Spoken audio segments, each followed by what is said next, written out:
Start. সবে নমস্কার।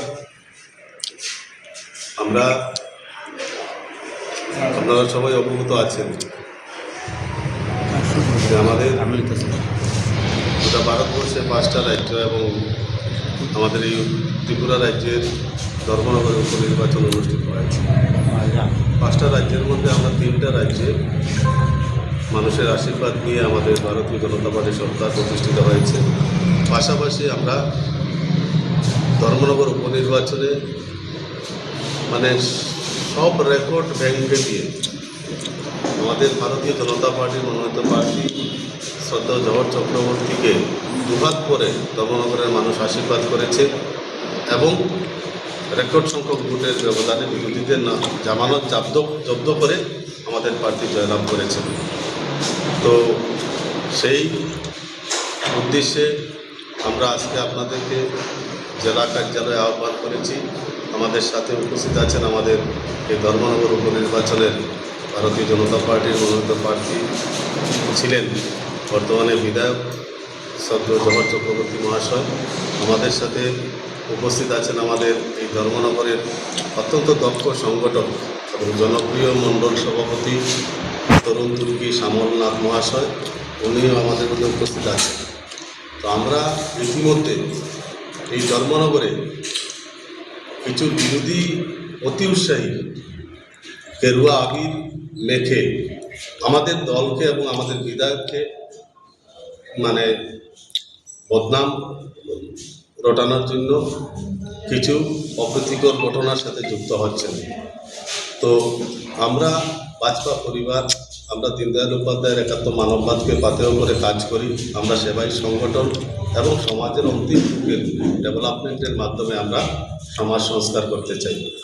তো আমরা এই ধর্মনগর শান্তির শহর, ধর্মের শহর, এই শহরে যাতে আগামী দিন আমরা সবাই ঐক্যবদ্ধভাবে, সুশৃঙ্খলিতভাবে, সুসংগঠিতভাবে আমরা চলতে পারি, এই বিষয়টা নিয়ে আমাদের নবনির্বাচিত পবিত্র বিধানসভার সম্মানিত বিধায়ক শ্রদ্ধেয় জওহর চক্রবর্তী আপনাদের সামনে কিছু বার্তা কর্মী এবং কার্যকর্তার উদ্দেশ্যে দেবেন। তো আমি অনুরোধ করব আমাদের বিধায়ককে যে আপনার আজকে আমরা উত্তর ত্রিপুরা জেলা অফিসে সাংবাদিক সম্মেলনে ধর্মনগরে গণতন্ত্রের চতুর্থ স্তম্ভে ধারক এবং বাহক আপনারা যারা রয়েছেন আপনাদেরকে আমন্ত্রণ জানানো হয়েছে। আপনারা এসে উপস্থিত হয়েছেন, আপনাদেরকে ধন্যবাদ জ্ঞাপন করি। আমাদের এই প্রেস মিটে উপস্থিত রয়েছেন আমাদের উত্তর ত্রিপুরা জেলা সম্মানিত সভাপতি কুমার দাস মহোদয়, উপস্থিত রয়েছেন ধর্মনগর মণ্ডলের দক্ষকারী এবং দীর্ঘদিনের রাজনৈতিক দক্ষতা যার মধ্যে রয়েছে আমার ভাতৃপ্রতিম শ্যামলনাথ মহোদয়। আমি শ্রদ্ধা, অভিনন্দন এবং নমস্কার জ্ঞাপন করছি। বিশেষ করে ধর্মনগরের জনগণ গত নির্বাচনে যে উপনির্বাচন অনুষ্ঠিত হয়ে গেল 9 তারিখ এবং 4 তারিখ ফল ঘোষিত হয়েছে, যে বিশাল আশীর্বাদ ভারতীয় জনতা পার্টির পক্ষে ওনারা প্রদান করেছেন এবং এই আশীর্বাদ প্রদানের মাধ্যমে ধর্মনগরের জনগণ, আমি এবং আমাদের দলের দায়বদ্ধতা অনেক বাড়িয়ে দিয়েছি।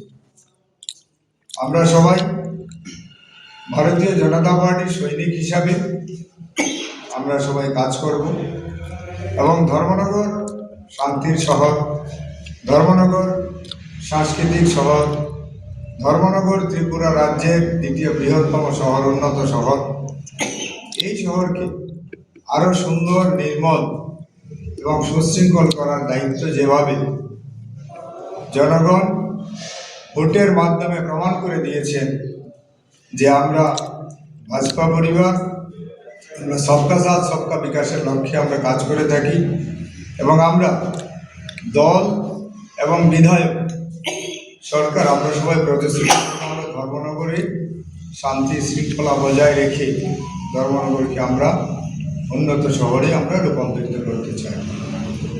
ধর্মনগরে আপামর জনসাধারণের কাছে আমাদের আহ্বান থাকবে এবং আমাদের দলীয় কর্মীদের কাছে আমাদের বার্তা থাকবে দলের অনুশাসন মেলে আমরা সবাই চলব।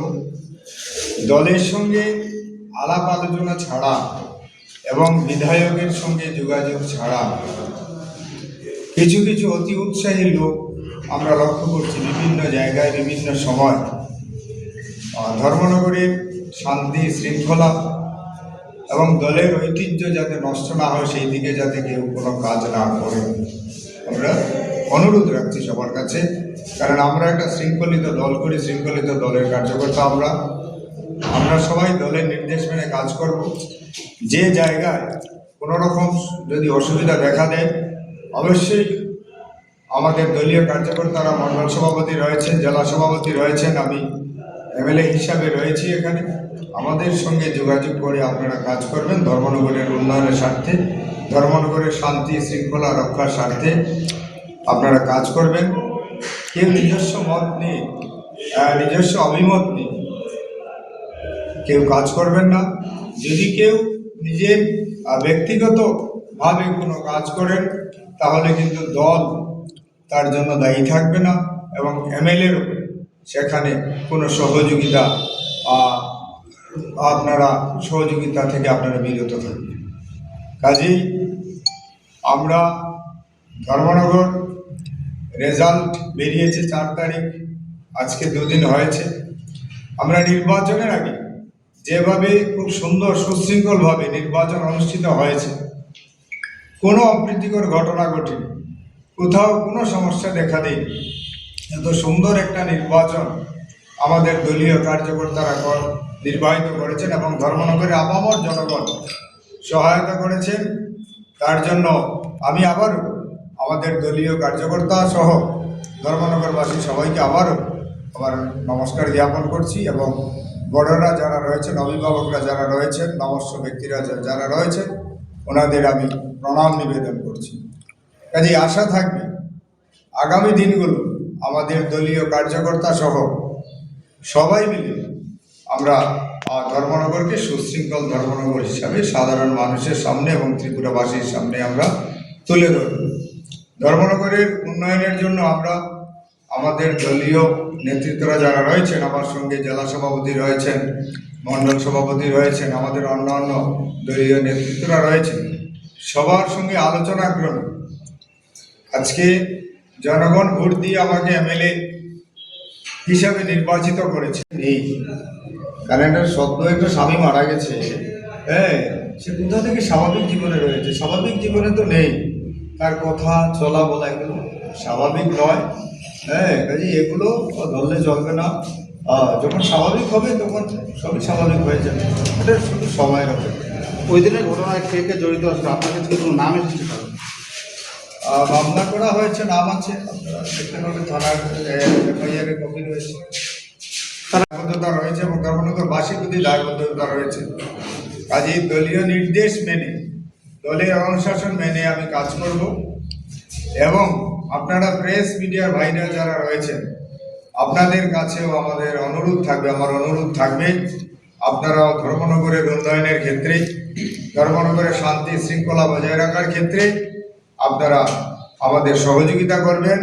কারণ আমরা দেখেছি ইদানিংকালে আমাদের বিরোধী দলের যারা রয়েছে ওনাদের মধ্যে কেউ কেউ আমাদের ধর্মনগরে বিভিন্ন জায়গায় বিভিন্ন সমস্যা নতুন করে সৃষ্টি করার চেষ্টা করছেন। কাজে ওনাদের কাছে আহ্বান থাকবে আপনারা এগিয়ে আসুন আমাদের সঙ্গে, আমরা সবাই মিলে যাতে ধর্মনগরকে সুন্দর সুশৃঙ্খল ধর্মনগরে আমরা নিয়ে যেতে পারি, আমরা কাজ করতে পারি, তার জন্য আপনাদের কাছে আহ্বান থাকবে। এবং দলীয় কর্মীরা আমরা সবাই একই পরিবারভুক্ত, আমাদের ভাজপা পরিবার, সেই পরিবারের সদস্য আমরা। এত বৃহৎ পরিবার, আজকে পৃথিবীর সর্ববৃহৎ দল আমাদের ভারতীয় জনতা পার্টি, আমাদের যশস্বী প্রধানমন্ত্রী নরেন্দ্র মোদীজি হচ্ছেন আমাদের সবচেয়ে বড় গ্যারেন্টার। কাজেই আমাদের কোনো ভয় নেই এবং আমাদের সর্বভারতীয় সভাপতি নীতিন নবীনজি রয়েছেন, আমাদের অভিভাবক অমিত শাহজি রয়েছেন, দক্ষ নেতৃত্ব আমাদের, এবং রাজ্যে আমাদের মাননীয় মুখ্যমন্ত্রী প্রফেসর ডক্টর মানিক শাহ মহোদয় রয়েছেন, যিনি ত্রিপুরা রাজ্যের প্রত্যেকটা শহর প্রত্যেকটা গ্রামকে উন্নত করার জন্য দিন রাত্র পরিশ্রম করে যাচ্ছেন ত্রিপুরাকে কিভাবে এক ত্রিপুরা শ্রেষ্ঠ ত্রিপুরায় রূপান্তরিত করা যায়। আমাদের মাননীয় প্রদেশ সভাপতি, আমাদের শ্রদ্ধাভাজন সাংসদ রাজীব ভট্টাচার্য মহোদয়, যিনি আমাদের অভিভাবক হিসাবে ত্রিপুরা রাজ্যে কাজ করছেন এবং সর্বদা ত্রিপুরা রাজ্যকে কিভাবে উন্নত করা যায়, এবং আমাদের উত্তর ত্রিপুরার সঙ্গে ওনার একটা আত্মিক সম্পর্ক রয়েছে এবং তিনিও চান আমাদের ধর্মনগর আগামী দিনে এগিয়ে যাক। আমাদের প্রদেশের অন্যান্য নেতৃত্বরা যারা রয়েছেন, আমাদের রাজ্য মন্ত্রিসভার সদস্যরা যারা রয়েছেন, সবাই কিন্তু ধর্মনগর ত্রিপুরা রাজ্যের দ্বিতীয় বৃহত্তম শহর ধর্মনগর ত্রিপুরা রাজ্যের গেটওয়েকে কীভাবে আরো সুন্দর করে তোলা যায় তার জন্য সবার প্রয়াস রয়েছে এবং সবার প্রয়াস এবং সবার সহযোগিতায় আগামী দিন আমরা ধর্মনগরকে সাজিয়ে তুলতে পারবো বলে আমার বিশ্বাস। কাজে আপনাদের সবার সহযোগিতা কামনা করি এবং ধর্মনগরবাসী সবাইকে আমি আবারও শ্রদ্ধা, অভিনন্দন, নমস্কার এবং বড়দের চরণে প্রণাম জানিয়ে আজকে